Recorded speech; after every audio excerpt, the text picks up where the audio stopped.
Bonjour à tous. Alors, aujourd'hui, dans cette petite vidéo, je vais vous parler de relations, bien sûr, et je vais vous parler de choses qui peuvent être récurrentes dans nos vies. Qu'est-ce qui se passe quand on a de la récurrence dans nos relations? On identifie que toutes les personnes qu'on rencontre ont le même fonctionnement. Alors, il y a des gens que ça étonne. Et en fait, quand on prend la responsabilité de ce qui nous arrive, ce n'est pas du tout étonnant parce qu'en fait, dans notre énergie, il y a quelque chose qui va attirer toujours les mêmes personnes, ou en tout cas qui va faire en sorte que les personnes agissent toujours avec nous de la même façon. Pourquoi? Parce que c'est notre énergie qui parle de ça, c'est notre énergie qui appelle ça. Donc, dans ce groupe, en fait, quand on vous a fait rentrer, vous avez répondu à 3 questions et on a beaucoup insisté sur la responsabilité dans nos relations parce que si on n'est pas capable de voir qu'on a une grande responsabilité, on a 100% de la responsabilité sur ce qui nous arrive, hein, c'est parfois difficile d'entendre ça, mais en fait, quand on comprend notre responsabilité dans la relation, en fait, c'est formidable parce que si on a eu la capacité de créer ces relations, et quelquefois ce sont des relations toxiques, ça veut dire que si on a la responsabilité, on peut changer ça et faire en sorte que la suite de nos relations ne soit plus du tout toxique. Alors, qu'est-ce qu'on fait une fois qu'on a compris ça, qu'on a pris notre responsabilité et que on voit qu'il y a des personnes qui agissent toujours de la même façon sur nous? On va essayer d'identifier quelle est notre blessure. Parce que si on a une blessure, quand l'autre vient appuyer dessus, ça va nous faire mal, hein. Si on n'a pas de blessure, l'autre, il peut faire ce qu'il veut. On ne va pas réagir, on ne va pas être dans l'hyper-réaction, on ne va pas être dans l'hyper-émotivité parce que c'est notre blessure, en fait, qui fait ça.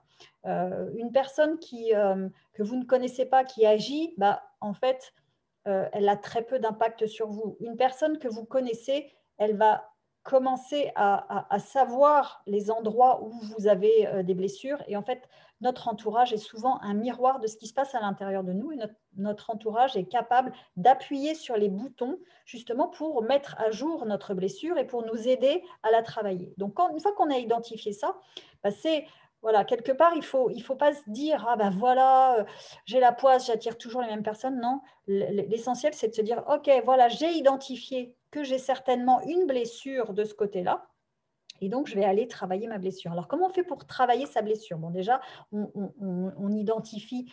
Alors ça, c'est quelque chose qu'on peut faire en coaching, hein, parce que le coach, la coach va être là pour vous poser des questions et pour essayer de revenir à la source de votre problématique.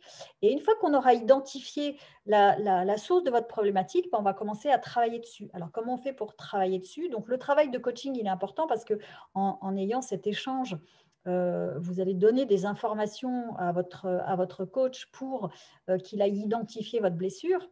Mais une fois qu'on a identifié la blessure, ce n'est pas parce qu'on l'a identifiée qu'elle va s'en aller. En fait, après, là-dessus, il va y avoir un gros travail énergétique à faire pour aller décristalliser en fait tout ce qui est encore impactant dans notre corps par rapport à cette blessure-là. Donc ça, c'est quelque chose qui se nettoie, hein. Nettoyer ses blessures, c'est quelque chose qu'on peut travailler. Il y a plein, plein, plein de façons de travailler ses blessures. Donc là, autant le coach était là pour discuter avec vous et pour avoir cette interaction, pour aller identifier la blessure, autant l'énergéticien, alors il y a des gens qui font les deux, hein, l'énergéticien va être là pour nettoyer, faire un travail de nettoyage. Alors, il y a des outils aussi pour le faire soi-même, hein. Moi, je fais ça en coaching avec mes clients aussi. Je leur donne des outils, des petits outils d'auto-nettoyage. Alors, il y en a plein, hein. Il y en a un qui est assez connu, qui consiste à transmuter en fait nos émotions cristallisées, donc qui s'appelle de la fluidification ou de la transmutation des émotions. Voilà. Alors, une fois qu'on a nettoyé, il se peut qu'il reste encore des choses avec des personnes euh, que l'on veut couper définitivement. Et là, la troisième phase du travail, donc la première phase, c'était le coaching, la deuxième phase, c'était le nettoyage, et la troisième phase, en fait, moi, c'est celle que j'appelle le, le, la, la coupure en fait des liens toxiques. Donc pour couper les liens toxiques, vous allez, il y a aussi plein d'outils et notamment il y en a un qui est assez rigolo à faire. Vous allez pouvoir couper symboliquement en fait sur une feuille, faire, ça s'appelle les petits bonhommes allumettes. Donc les petits bonhommes allumettes, ça consiste à vous dessiner sur une feuille, hein, vous prenez une feuille en version horizontale et vous dessinez à gauche symboliquement un petit bonhomme avec des bâtons, mais qui va vous représenter vous. Et en dessous, vous mettez votre nom. À droite de la feuille, vous allez décider la personne avec laquelle vous avez envie d'assainir vos relations ou vous avez envie de couper définitivement les relations. Hein, ça dépend ce que vous voulez faire. Quelquefois, on n'a pas besoin de se débarrasser de la personne, mais vous juste couper le lien toxique avec cette personne.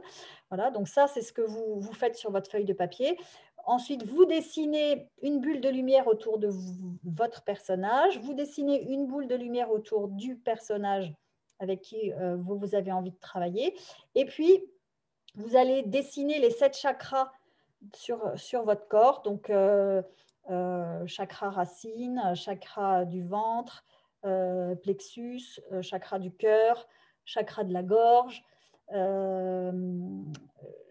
chakra troisième œil et puis chakra coronal. Et ensuite, vous allez dessiner des lignes qui vont de vos chakras au chakra de la personne en face. Donc. Et puis, vous allez dessiner une grande bulle de lumière aussi qui entoure tout votre système avec la personne et vous à l'intérieur. Et une fois que vous avez fait ça, eh bien, vous allez prendre des ciseaux et vous allez découper la feuille de papier au milieu.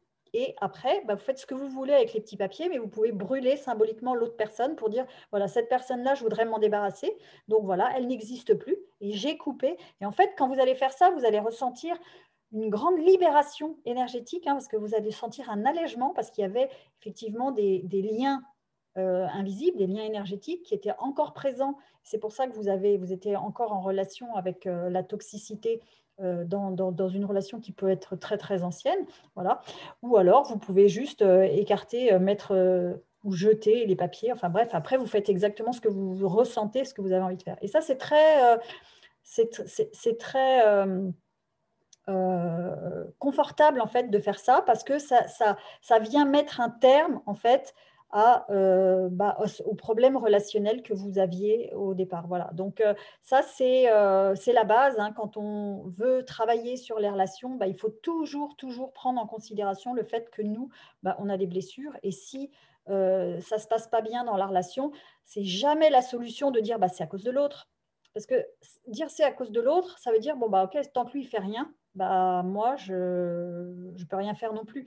Et en fait, l'autre, vous n'avez aucun impact sur le fait que l'autre ait envie de travailler sur ce qu'il vous fait. Et en général, ce qu'il vous fait, c'est juste un appel de votre énergie qui appelle à faire ça. Donc, c'est là le plus gros travail de reconnaître que vous avez cette part de responsabilité et puis de faire toutes les étapes derrière pour vous en libérer.